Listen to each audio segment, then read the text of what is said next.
whoever the next president is, I'm probably leaning like 55 Kamala over Trump. I think is probably the likelihood, like 55-45. It doesn't look good.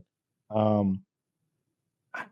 hope that I'm worried about foreign policy. I'm worried about these three big wars that are going on and how the next president is going to engage with them. Like I don't want to have Americans fighting and getting killed, but I'm okay with whatever else, basically. Yeah, it's like we're at a time where escalation could happen rapidly in a couple of different areas of the world, and that's a very scary possibility. Well, the South China Sea is weird too. Like the Chinese keep fucking with their neighbors, and we kind of have the Pacific NATO now with all of the Pacific countries and us, opposing China. So that one's kind of scary. I watched this whole thing about Three Gorges Dam last night. It's the world's largest dam in China. We talked about how there's 400 million Chinese in the wake of it. So if it were to be destroyed, and then I watched this video and they're like, so you're probably thinking it's real hard to destroy that dam, huh? Not really. it's like, I thought it would be because they said that no, it would be easy to, like, not only could you just destroy the dam with missiles, but there's another dam up, back behind it that's not that well defended, and you could break that one, and that would send. They had the number of like hectometers of squared of water it is. Right. It's just so much water you can't fathom it. And they said like that would probably do most of the damage. But they talked like Thailand had these. They've only got like 50 of them. They got these long range missiles now. And they're like, if they shot all 50 of their missiles, it'd only take 2 direct hits to like break the dam. And once you break it a little, it tears itself apart. If you could get it to start spilling, that just seems like China's in such a vulnerable spot. It's worse than a nuclear weapon. Oh, dude, that would be the biggest loss of life in human history by enormous orders of magnitude. Like nothing else would come close to how the Indonesian tsunami in 2004. The Indonesian tsunami in 2004 killed 250,000, and it was this world event. There's 400 million people in the wake of that dam. Obviously, they wouldn't kill them all, but it would kill many of them. If it kills, 10% of them, that's bigger than what? Like anti-genocide. That dam slows the rotation of the Earth to a measurable extent. That's wild. That's so cool. We agree. It's colossal. Yeah, it's colossal. Yeah. Actually, would it be bigger than the biggest genocides? How many did Mao get? It's usually, I don't know what you've seen the graphs though, where it's like you add up like Stalin, Hitler, Pol Pot, like all the rest, and they like it's like one of those star videos where it starts with like Pol Pot, and you're like, that's a lot of people, and then it gets to like Stalin, and you're like, there can't possibly be something, and then it goes to like the Beetlejuice star of that orders of magnitude, which is Mao killing like over double anybody else, 50 million or something stupid like insane. That, something horrific. Yeah, I don't know. But yeah, a lot of geopolitical stuff going on. The world's in kind of a shaky place. And I see people being like, there's always trouble in the Middle East. Yeah, but like it's like extra bad the last year, after October 7th, it's been wild. There could be a hot war in the Middle East, like any day. Well, it depends on what you mean by hot war, because there is. Yeah. I mean, like with us sending boots on the ground there, like that we already are like approving people going over there to serve in support roles. But where are they going? Like, you know what I mean? That can transition quickly, and that's not that would suck. Well, yeah, I don't want. Which party do you think is more likely to put American soldiers in Israel? I think both parties are pretty equally likely to do that. Like I would say it like close to 90%. What's the scenario? Like Israel's like being invaded by land? I just don't think that if anything, I could see one of the parties putting. Obviously Ukraine's in the way of Poland, but maybe I can't think of what's below Poland and kind of to the knows. South, like the southeast of Poland, like I don't know if Russia were to invade a NATO country or something like that. Obviously, we're going. I just don't see us sending the Marines to Israel, or to the West Bank. I don't see us putting Marines. Well, they wouldn't go to the West Bank. They'd be fighting Hezbollah in Lebanon or Iran. Czechia and Slovakia are the answers you were looking for. You didn't know that? Yeah, but he didn't even look it up, idiot. He just it took him a second. I just remembered. yeah. I was thinking about the parties, right? Because like Trump, for all the faults I have in him, is pretty non-interventionist, right? That's his default stance. The best thing about him. But he's also really kind of pro-Israel. He was a closer ally of Israel than I typically think of the Democrats. But the Democrats are also allies of Israel, and maybe not as non-interventionist as Trump. Party-wide, I have a hard time choosing who's less warmongering. Yeah. But Trump himself is kind of non-interventionist, but super pro-Israel. So I don't know. The polls I just see it as like if the Democrats get in, I think it's likely we keep the Ukraine thing going, and also we would still be doing all the support for Israel, potentially sending soldiers if it happened. But with Trump, it's going to do the same thing and just breathlessly support Israel and whatever they want and prioritize their needs. But at least with Trump, we could see an end to the Ukraine thing. He would have instantly, I'm looking for a hard word, abandon Ukraine. He would even they would know even before he took office. That he might 1 war or 2 wars. I'm going to vote for the 1 war. Yeah, he might, but my guess would be he had promised to pull out of a lot of places when he got into office, and then he got in there, and the general said, "Sir, here's what happens when we do. Here's what it costs when we do. Here's our stance now. We're on a back foot. And when this happens, and it will, then we've got to fly everything back over there. Like right now we're at the ball game. And if they want to play ball, we're ready to step up and pitch. If we step back, then we're the away team again. We've got to land all our shit over there again. It's going to cost this and that." And he was like, "Oh, all right, we'll stay. I don't want a big mess." The Ukraine thing is similar, I think. Maybe he wouldn't keep the checkbook open, but I don't know how much control he has over that. I don't know how much the president Ukraine has. Can't fight this war without our constant veto support. power. With our constant what? Like they're just sending like arms and supplies and money and influence. Oh, you're so silly. You think it's such a net win for us, that whole Ukraine thing. Look at it could expand into a much larger war rapidly, and that's a real possibility. How? If like the U.S. gets involved directly, it would be like what would the scenario between us and Russia?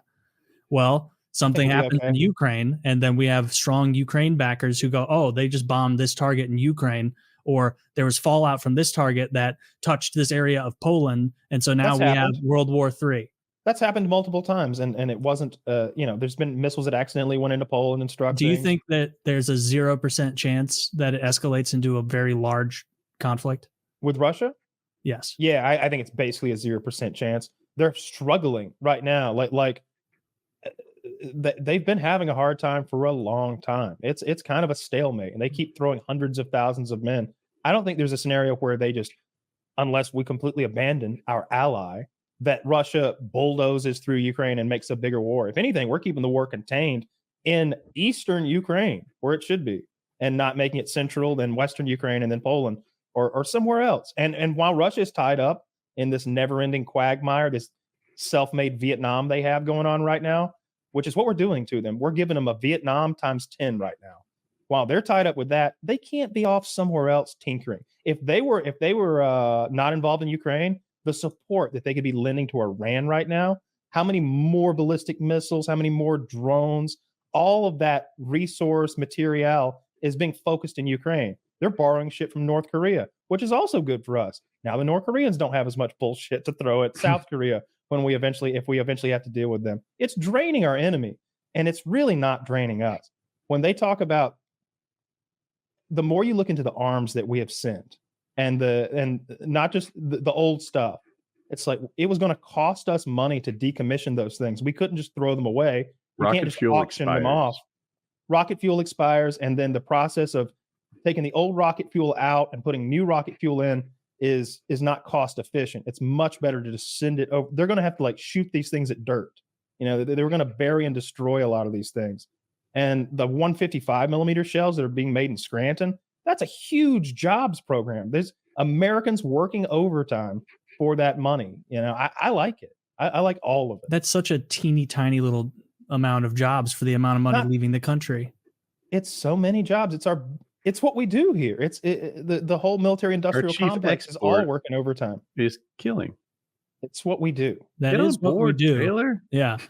No, it's the like, number one. No one thinks that like something can just explode into a global conflict quickly, but we're in one of those times where like it could tee off at any moment. Like Israel and Iran. Always in one of those times. It's been 80 years since we've had a global conflict. Is Russia fighting Ukraine like that hot a thing? Like we've been literally in wars in Iraq and in Afghanistan. I'm more afraid of when Iran, I was a kid, the U.S.-Russia Cold War was a bit. My whole life has been one of those times where it's about to explode. It's getting to be a cry wolf thing. Yeah, I don't know. It is until it isn't. Like it is until it isn't, because there's a lot of times where they're like, "Oh, what do you think is going to happen? Some archduke gets assassinated, and the world is plunged into tens of millions of people dying in trenches." Get real. We learned from that, Taylor. We learned from that. Yeah, we learned that if you have alliances all over the world, it can set off a chain. And so we dealt with that by not changing our system of how we organize that. I think NATO's a great thing. I'm being coy, but like, yeah, I'm definitely more afraid of the U.S. getting sucked into another Middle Eastern conflict than I am of Russia conquering Europe. Because I agree with you that like, just if it wasn't bleeding money out of the U.S. to foreign nations, yeah, it's weakening a geopolitical enemy in Russia, Europe, and that's good. Yeah. Okay. Yeah, it's going to foreign nations. I don't care what continent they're on. I'll get on your team with Israel. I'll get on your team with Israel. I would definitely cut Israel off with like the just cash money. Well, that's not going to happen. That's the one thing that we cannot change. Whether Kamala. Dude, every presidential debate we have, there's a whole section where they're like, all right, now here is the Who Loves Israel More section of our debate. And then Trump is like, Israel wouldn't even exist. It's not going to exist. It's going to be a shame. If they get elected, they're not going to do everything that Israel needs. And then Kamala is like, no, we will support Israel full-throatedly.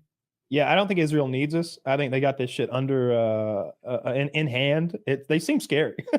I don't think they need our help. Definitely not like, the checkbook doesn't need to be open. I'm fine with selling arms to anybody who's not our enemy, and Israel's not our enemy. They're doing some awful things, but I'm fine with selling them arms. I just don't like giving them all these arms. We give them shit. I've just seen all the shit they have, and it's like y'all are not. Every now and then you hear about someone going to Goodwill that doesn't need to, and it's like, come on, dude, like that's for the people who need it, or the food bank. That's the one. I saw some like some scummy TikToker who had like life hack.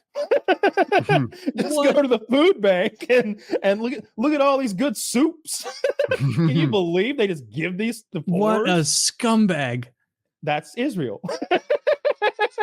That's Israel. Israel goes to the food bank, even though they've got like plenty of money, and plenty of power. And they come and they get our food. It's just not good enough. Meanwhile, those poor Ukrainians, you've seen them. Look, they need a food bank. Okay, the Ukrainians need a food bank.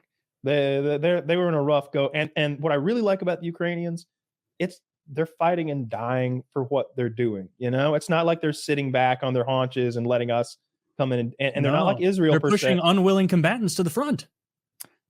You keep saying that. It's called a draft. Remember World War II? We did there. Everybody's like, yeah. In World War II, America was motivated. So many people enlisted. Yeah, let's look at the numbers of enlisted versus draftees. I think drafts are wrong. Really? Yeah.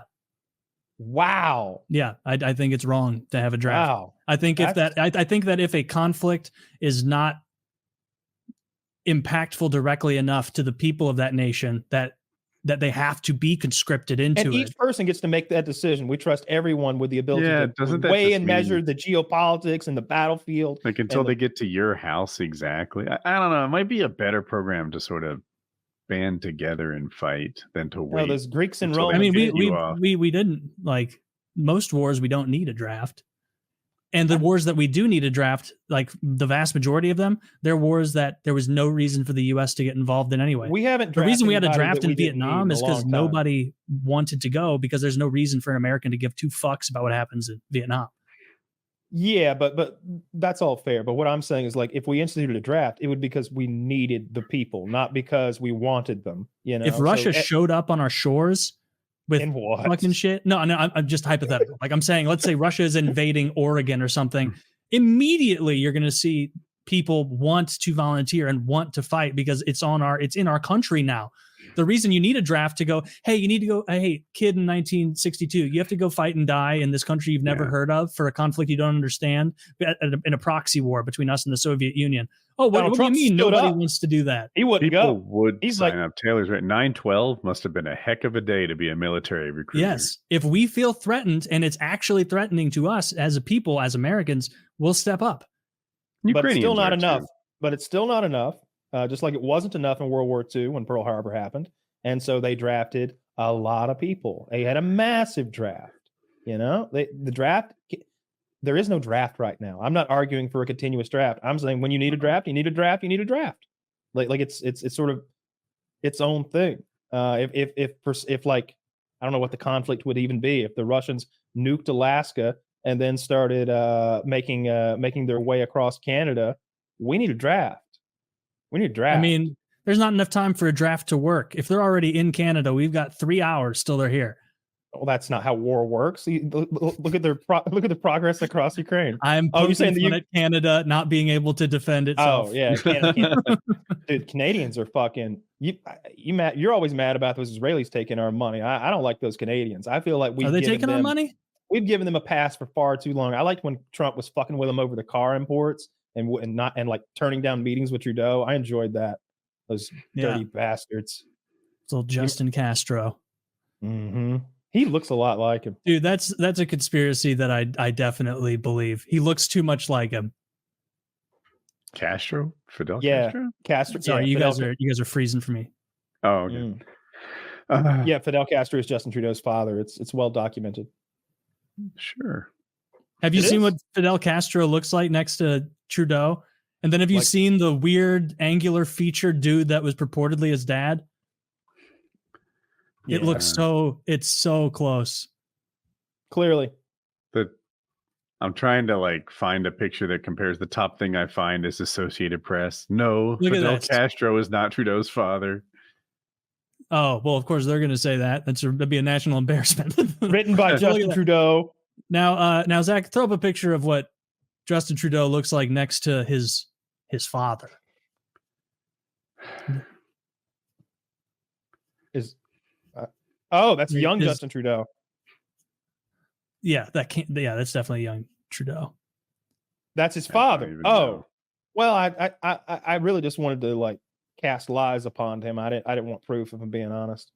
Her hands are gross. I'm kind of just having fun. It's fun to go into the who gives a fuck conspiracies. Because I'm starting to think the Ted Cruz Zodiac killer is more likely than this now. Yeah, I could see this being real, but it also, if that's his dad on the left, looks similar enough. Yeah, definitely not real. Yeah, doesn't look like it. Then Fidel had his hands full. Oh well, it was fun to think about. I hope the Ukraine thing keeps going. It's great. It's great for us. It's great. I hope Ukraine wins. Yeah. Wouldn't you hope that it ends? Right, he does. Taylor, that would end all the footage. I think. I don't even watch the footage anymore. It's all the same. They're gonna have to come up with some new stuff. Here's what I want. You've watched so many people die. You're glazing over at it now. It's boring now. Until the drones. I've seen every iteration of a human begging a drone not to kill it, but now I need land-based drones. So it's one thing to drop a fucking grenade or a bomb from up high, and we did talk about those ones that drop thermite. That's fucking cool. But what I want to see is like a Terminator tank. Like in Terminator 3, they showed these little, and even in maybe Terminator 1, they're showing the future, and they're the hunter killer drones that have like tank treads, but it's like a human's torso on it, kind of like it has almost a face. I want to see some shit like that. I want to see some tank drones rolling around, and I want them to have human faces for some reason. I want that so bad. I want it to have glowing red eyes, even if they don't do anything but glow. Dude, that's too try hard. What? It's too try hard. I want to strike fear to our enemies. Yeah, well then put what do they hate? Who's our enemy in this situation? The Russians. The Russians? Okay, what do Russians hate more than anything? Sobriety. Freedom. Sobriety. I like this. I like this thread. All right. Who's a big sober guy? We'll put his picture on it. Yes, we airdrop. Woody, swish. We start airdropping O'Douls into their country. First of all, we blow up all of their. We blow up all. Yeah, we blow up all of their distilleries immediately. We're flying over and around weapon stockpiles to get to distilleries. And we destroy them because now they're all like, what am I going to do? Now I live in Russia with no way to soften it. And I did read about a Ukrainian bar that poisoned like 24 Russians and killed them. They gave them vodka, and then once they were drunk on vodka and they couldn't taste the poison, they gave them a poisoned bottle of vodka and killed them all. Now that is something you never want to do, because no one's going to trust that bar anymore. if I find out that like the restaurant I went to poisoned some guy and they're like, no, you don't get it, he was a fucking piece of shit, I'm going to be like, I believe you. I'm not eating at your establishment anymore. But it was Russians. It was intentional, because they're in a war. Yeah. I'm not going to, I mean, I don't want to be crazy, but I'm not going to go anywhere where they poison people. Like if I found Outback was poisoning Russians, I'd be like, ooh, man, that's wild. You guys really care. I'm not going to eat your steaks anymore. I can't. The poison threshold has been buried. There's a scene in True Lies where Jamie Lee Curtis is talking to Schwarzenegger and she's like, do you kill people? And he's on True Serum. They were all very bad people. Yeah. Yeah, but they were all bad. Right? So this is what the bar, like, do you kill people? They're all bad people. It's okay. Yeah. True Lies is fucking great. I haven't seen that movie in forever, but it's a really good movie.